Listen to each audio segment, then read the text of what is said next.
Tentunya dalam masa 3 bulan ini, jujur saya sudah sampaikan bahwa belum banyak yang bisa kita lakukan, belum bisa kontribusi saya kepada masyarakat Gorontalo.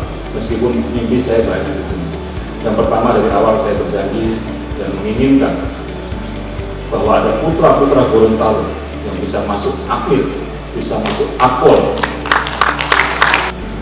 Kemudian tadi kita tayangkan dalam tayangan ada pemusnahan miras. Ini adalah salah satu bentuk kepedulian dari Pak Gubernur, Pak Wagub, DPRD, dan seluruh Forkopimda, Pak.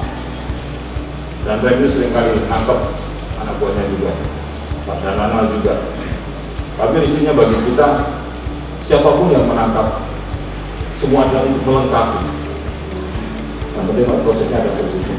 Tentu kita bangga semua, dan banyak yang kalau saya lihat nilainya, belum pernah ada orang dari Selami Madinah ke Selami Mekah. Tinggal tawaf dan wukuf.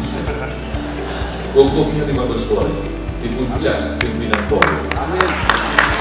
Saya tidak bisa bekerja sendiri, tentu bantuan dari pemerintah, Pak Wagub, Pak DPR, Pak Danrem, dan seluruh stakeholder yang ada, para bupati dan wali kota.